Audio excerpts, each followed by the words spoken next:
Yang terhormat Bapak Profesor Dr. Haji Aden Rosadi MAG CLA, Guru Besar Ilmu Hukum Islam. Beliau merupakan Guru Besar Bidang Ilmu Hukum Islam Fakultas Syariah dan Hukum UIN Sunan Gunung Jati Bandung. Beliau lahir di Bekasi pada tanggal 10 Mei 1970 dari seorang ayah yang sangat dicintainya bernama Haji Dodo Murtado almarhum dan ibu tercintanya bernama Hajah Rohmani almarhumah. Beliau memutuskan untuk menikah dengan perempuan pilihan terbaiknya bernama Lisye Siti Aisyah SAG MPSPD dan dikaruniai 4 orang anak, yaitu Tasya Fadia Alfaini, Ilma Briantini, Afini Rahma Aziza, dan Sultan Aulia R. Saat ini beliau bertempat tinggal di Jalan Reformasi Cigagak RT 03 RW 13 Kelurahan Cipadung Bandung, dan beliau adalah salah satu Wakil Dekan 3 peraih guru besar di seluruh PTKIN. Disilahkan. Bismillahirrahmanirrahim. Assalamualaikum warahmatullahi wabarakatuh. Alhamdulillahilladzi anzala sakinata fi qulubil mu'minin liyazdadu imana ma'a imanihim. Asyhadu an la ilaha illallah wahdahu la syarikalah wa asyhadu anna Muhammadan abduhu wa rasuluhu alladzi la nabiyya ba'dah. Allahumma shalli ala sayyidina Muhammadin wa ala alihi wa sahbihi ajma'in. Qala rabbi shrah li sadri wa yassir li amri wahlul 'uqdatam min lisani yafqahu qawli, amma ba'd. Yang saya hormati Bapak Ketua dan Sekretaris Senat UIN Sunan Gunung Jati Bandung, yang dalam hal ini diwakili oleh Bapak Sekretaris Senat yang terhormat Bapak Profesor Dr. Haji Izam Fautanu. Yang saya hormati dan saya banggakan Rektor UIN Sunan Gunung Jati Bandung, Bapak Profesor Dr. Kiai Haji Mahmud MSI, yang dalam hal ini diwakili oleh Bapak Wakil Rektor 3. Yang saya hormati Bapak Dekan Fakultas Syariah dan Hukum UIN Sunan Gunung Jati Bandung, sekaligus mentor akademik saya, Profesor Dr. Fauzan Ali Rashid MSI, beserta para wakil dekan 1 dan 2. Yang saya hormati, yang saya muliakan para guru besar di lingkungan Fakultas Syariah dan Hukum UIN Sunan Gunung Jati Bandung, teman-teman ketua sekretaris jurusan, ketua sekretaris lembaga, ketua lab, kemudian teman-teman para dosen di lingkungan UIN Sunan Gunung Jati Bandung, teman-teman para tendik di lingkungan Fakultas Syariah dan Hukum UIN Sunan Gunung Jati Bandung, para dosen dan mahasiswa yang saya cintai. Hadirin yang saya hormati, mohon maaf para tamu undangan yang saya hormati, wabil khusus keluarga tercinta saya. Di sini hadir istri saya, Lisye Siti Aisyah SAG SPD, beserta 3 anak saya. Ada Tasya Fadia Alfaini yang sedang menyusun skripsi, mudah-mudahan cepat selesai skripsinya. Kemudian ada anak saya kedua, Ilma Brilianti, kelas 3 aliyah. Kemudian yang ketiga, Afini Rahma Azizah, yang hari ini tidak bisa hadir karena sudah masuk pondok pesantren di Garut. Dan yang terakhir, si bungsu Sultan Aulia Rosadi. Dan mohon doanya mudah-mudahan kelak menjadi anak yang soleh dan solehah. Hadirin yang saya hormati, dengan kerendahan hati izinkan saya menyampaikan orasi ilmiah guru besar saya dalam bidang ilmu hukum Islam dengan judul Formulasi Islamic Smart Law dalam Konstruksi Arsitektur Hukum Nasional di Indonesia. Pendahuluan. Perbincangan, perkembangan, dan formulasi hukum Islam di Indonesia sesungguhnya bermuara pada 3 catatan penting. Pertama, karakteristik hukum Islam Indonesia dominan diwarnai oleh kepribadian Arab dan lebih lekat pada tradisi mazhab Syafi'i. Hal ini dapat dilihat dari kitab-kitab rujukan yang dipakai oleh para ulama yang kebanyakan menggunakan kitab-kitab fikih Syafi'iyah.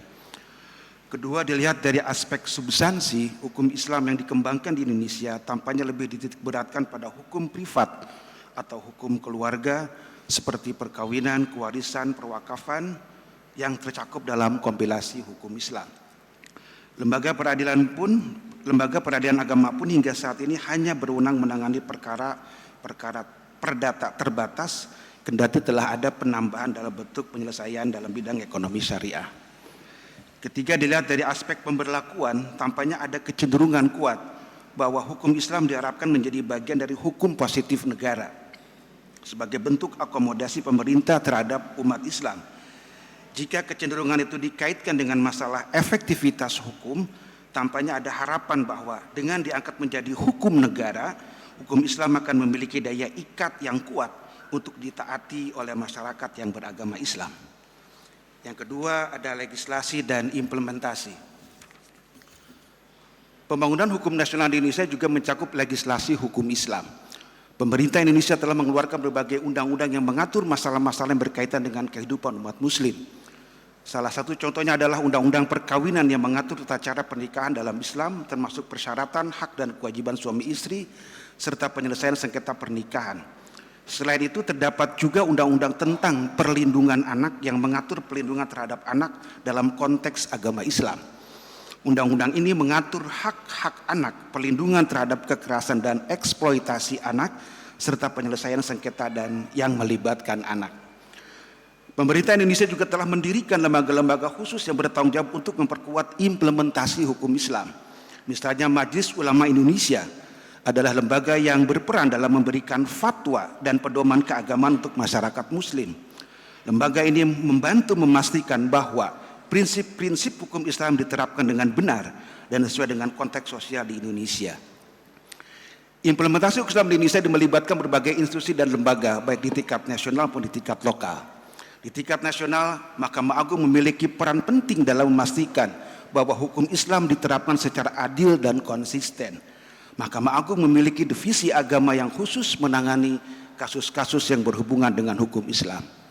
Pada tingkat lokal terdapat lembaga-lembaga seperti peradilan agama yang memiliki yurisdiksi dalam menyelesaikan sengketa-sengketa yang berkaitan dengan masalah agama, termasuk perkawinan, warisan, dan permasalahan hukum lainnya. Lembaga-lembaga ini bekerja sama dengan komunitas muslim dan tokoh agama untuk menjaga keadilan dan menjamin penerapan hukum Islam sesuai dengan nilai-nilai keadilan lokal. Yang ketiga, keadilan sebagai pilar utama. Hukum Islam mendasarkan dirinya pada konsep keadilan yang menjadi pilar utama dalam pembangunan hukum nasional. Prinsip keadilan dalam hukum Islam mencakup perlakuan yang adil terhadap semua individu tanpa memandang status sosial, ekonomi, dan etnis. Ini berarti bahwa setiap orang memiliki hak yang sama dalam mendapatkan perlindungan hukum dan hak-haknya diakui dan dilindungi. Hukum Islam juga mengajarkan pentingnya penegakan hukum yang adil dan transparan. Keberlakuan hukum yang berlaku untuk semua, termasuk para pemimpin dan pejabat publik, merupakan prinsip yang dijunjung tinggi dalam hukum Islam. Dengan demikian, kontribusi hukum Islam dalam pembangunan hukum nasional adalah memastikan bahwa sistem hukum yang diterapkan itu adil tanpa ada bentuk diskriminasi atau penyalahgunaan kekuasaan. Hukum Islam juga memberikan formulasi dan kontribusi penting dalam memperjuangkan kesetaraan dan perlindungan hak asasi manusia di dalam masyarakat. Hukum Islam menekankan pentingnya menghormati martabat setiap individu dan melindungi hak-hak asasi mereka tanpa memandang latar belakang agama, jenis kelamin, atau status sosial. Poin yang ketiga, hadirin yang saya hormati, tantangan dan peluang. Meskipun formulasi dan kontribusi hukum Islam bagi pembangunan nasional Indonesia sangat signifikan, tetapi ada tantangan yang perlu diatasi. Salah satunya adalah konsistensi dan harmonisasi antara hukum nasional dan hukum agama, terutama dalam konteks pluralisme hukum di Indonesia. Pengembangan hukum nasional yang inklusif dan menghormati prinsip-prinsip keadilan untuk semua warga negara menjadi tantangan yang harus diatasi. Perlindungan terhadap hak-hak perempuan dan minoritas dalam kerangka hukum Islam juga menjadi isu yang sangat penting. Perlakuan yang adil dan non-diskriminatif terhadap perempuan dan minoritas agama perlu dipastikan dalam implementasi hukum Islam di Indonesia. Namun ada juga peluang besar dalam mengembangkan kontribusi hukum Islam bagi pembangunan hukum nasional. Dalam menghadapi perkembangan dan tantangan global, hukum Islam dapat memberikan panduan moral dan etika yang relevan.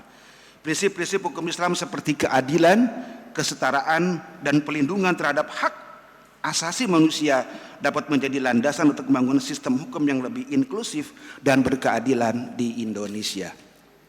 Hadirin yang kami hormati, selanjutnya perkembangan teknologi dan globalisasi juga memberikan peluang bagi kontribusi hukum Islam. Dalam era digital, hukum Islam dapat berperan dalam mengatur isu-isu seperti perlindungan data pribadi, keamanan cyber, dan penggunaan teknologi yang etis. Prinsip-prinsip hukum Islam yang menghargai privasi, integritas, dan keadilan dapat menjadi acuan dalam merumuskan kebijakan hukum yang relevan dengan perkembangan teknologi. Selanjutnya pada poin terakhir ada gagasan yang ingin kami tawarkan tentang hukum Islam sebagai smart law di Indonesia. Hadirin yang saya hormati, hukum Islam sebagai smart law di Indonesia mengacu pada konsep penerapan prinsip-prinsip hukum Islam yang adaptif, inovatif, dan sesuai dengan perkembangan zaman dan teknologi. Smart law atau hukum cerdas menggambarkan suatu pendekatan hukum yang responsif terhadap perubahan sosial, ekonomi, teknologi dalam masyarakat. Dalam konteks Indonesia, hukum Islam sebagai smart law mencerminkan upaya untuk menghadirkan hukum Islam yang relevan dengan tantangan dan perkembangan zaman, serta dapat memberikan solusi cerdas bagi masalah-masalah hukum yang dihadapi oleh masyarakat Muslim di Indonesia. Pendekatan ini mengakui bahwa hukum Islam adalah dinamis dan dapat diterapkan secara fleksibel dengan tetap memegang prinsip-prinsip fundamental agama Islam. Salah satu aspek penting dalam hukum Islam sebagai smart law adalah penerapan teknologi informasi dan komunikasi. Dalam era digital dan kemajuan teknologi, hukum Islam perlu beradaptasi dengan perkembangan tersebut untuk memfasilitasi akses yang lebih mudah dan efisien bagi masyarakat Muslim dalam mencari informasi hukum, pemahaman agama, fatwa, dan berbagai layanan hukum lainnya. Misalnya penggunaan aplikasi dan situs web yang menyediakan informasi hukum Islam, bimbingan dalam hal ibadah, fatwa, dan pertanyaan-pertanyaan hukum dapat memberikan kemudahan bagi masyarakat Muslim dalam memperoleh informasi dan bimbingan hukum secara praktis dan cepat. Penerapan teknologi seperti blockchain juga dapat digunakan dalam validasi dan autentikasi transaksi hukum dalam konteks hukum Islam seperti transaksi keuangan syariah dan waris. Penerapan smart law dalam hukum Islam juga melibatkan penggunaan kecerdasan buatan atau yang lebih kita kenal dengan artificial intelligence dan analisis data untuk membantu dalam proses pengambilan keputusan hukum yang lebih efisien dan akurat. Dengan analisis data dan artificial intelligence, penelitian hukum Islam, pemetaan kebijakan, serta analisis resiko dapat dilakukan dengan lebih cermat sehingga menghasilkan kebijakan dan keputusan hukum yang lebih cerdas dan berbasis bukti. Hukum Islam sebagai smart law juga mengakomodasi nilai-nilai inklusif dan dialogik dalam proses perumusan dan implementasi kebijakan hukum Islam.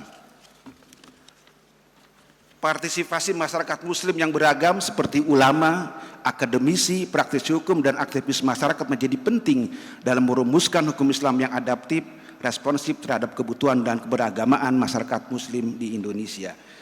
Dalam implementasinya, hukum Islam sebagai smart law juga harus senantiasa menjaga keseimbangan antara prinsip-prinsip hukum Islam, konstitusi, dan hak asasi manusia. Meskipun berdasarkan pada ajaran agama Islam, hukum Islam yang cerdas dan inklusif harus memastikan pelindungan hak-hak individu, kesetaraan gender, dan kebebasan beragama dalam batas-batas yang diakui oleh hukum nasional dan standar internasional tentang hak asasi manusia.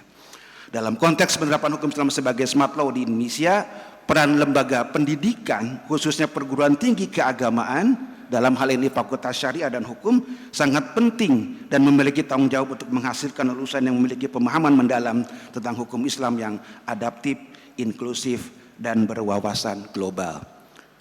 PTKI dapat berkontribusi dalam membangun kesadaran konsep hukum Islam sebagai smart law melalui pengembangan kurikulum yang relevan, penelitian yang inovatif, serta penyediaan pelatihan dan sertifikasi bagi profesional hukum yang ingin mendalami hukum Islam.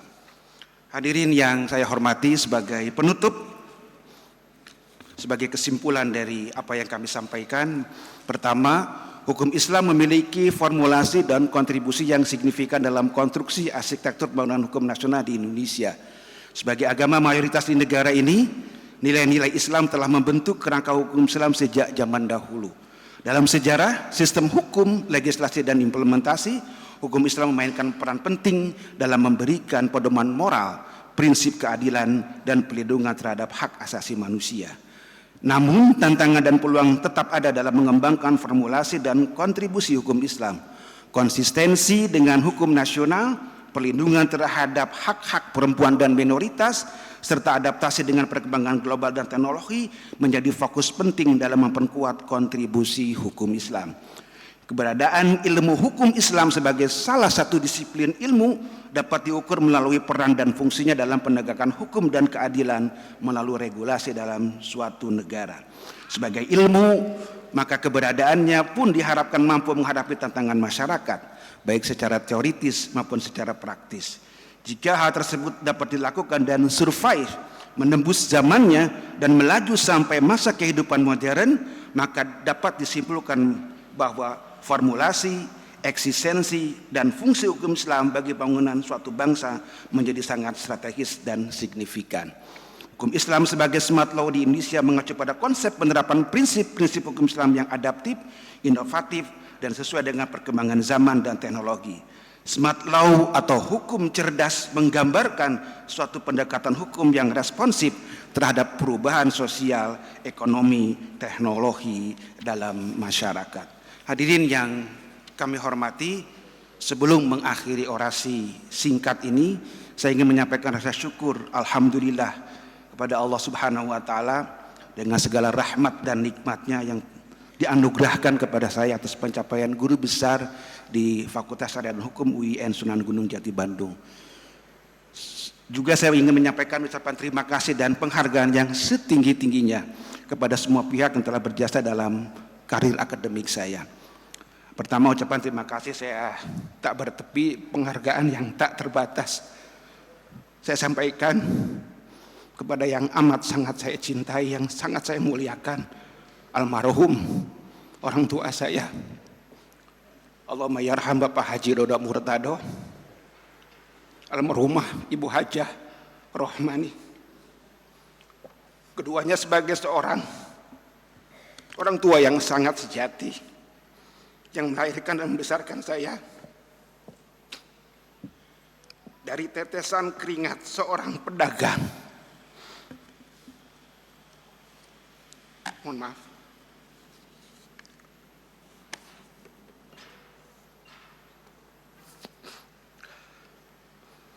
Orang tua yang sangat sabar, orang tua yang kuat dalam menghadapi berbagai kondisi saat itu. Saya merasakan betul saat itu semua telah membentuk karakter dan kepribadian saya. Beliau adalah guru besar saya dalam kehidupan. Guru besar ini juga saya persembahkan, saya dedikasikan untuk kedua orang tua saya. Semoga jerih payah beliau berdua dicatat sebagai amal soleh, amal jariah, dan diberikan balasan pahala yang berlimpah oleh Allah Subhanahu wa Ta'ala. Begitupun kepada Bapak dan Ibu mertua saya, Bapak Haji Ayat Saifullah dan Ibu Hajah Yaya Orakayah, Bapak dan Ibu yang sangat baik, sangat penyabar dan sangat kasih sayang kepada siapapun. Kepada istriku tercinta, Listil Sita SAG SPD yang dengannya telah melahirkan 4 anak. Wabil khusus anak-anak kami, mohon maaf ada kata selama ini banyak waktu yang tersita. Kebahagiaan kalian sempat terenggut karena kesibukan saya untuk mengejar gelar akademik tertinggi di UIN Sunan Gunung Jati Bandung. Kedua, kepada cinta saya kepada kampus ini, UIN Sunan Gunung Jati Bandung, kampus kebanggaan saya dari sejak kuliah S1, S2 sampai S3. Kemudian saya bekerja sebagai dosen, mencari nafkah untuk keluarga saya di kampus sejak tahun 1996 sampai sekarang. Hingga hari ini saya menjadi profesor di kampus ini. Oleh karena itu saya berjanji akan menjaga nama baik kampus ini hingga akhir hayat saya. Oleh karena itu ucapan terima kasih yang setinggi-tingginya kami sampaikan kepada pimpinan, wabil khusus Bapak Rektor UIN Sunan Gunung Jati Bandung, Bapak Profesor Dr. Kiai Haji Mahmud MSI.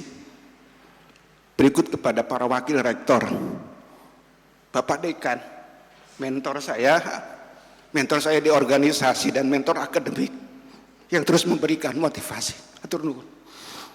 Para wakil dekan 1, 2 yang terus bekerja bersama-sama dan sama-sama bekerja. Bapak dan Ibu, Ketua Sekretaris Jurusan, Ketua Sekretaris Lembaga, teman-teman Tendik, dan seluruh sivitas akademia Fakultas Syariah dan Hukum UIN Sunan Gunung Jati Bandung. Secara khusus ucapan terima kasih kami persembahkan orang tua kami, pengganti dari almarhum orang tua kami, Profesor Dr. Haji Oyo Sunaryo Bulas MS. Mentor kami Profesor Dr. Haji Ahmad Fatoni MAG. Mentor kami Profesor Dr. Abah Anton atau Ilah sebagai kuncen Padepokan Jurnal di Fakultas Syariah dan Hukum UIN Sunan Gunung Jati Bandung. Para guru besar di lingkungan Fakultas Syariah dan Bandung, Profesor Yadi Januari, Atur Nuhun. Ada Profesor Ali Abdurrahman, Profesor Tajur Alifin, Profesor Hasan Brisi, Profesor Muhammad Najib, Profesor Yana, dan semua profesor di Fakultas Syariah dan Hukum yang telah menjadi mentor saya sehingga saya bisa memperoleh jabatan akademik tertinggi di kampus yang kami cintai.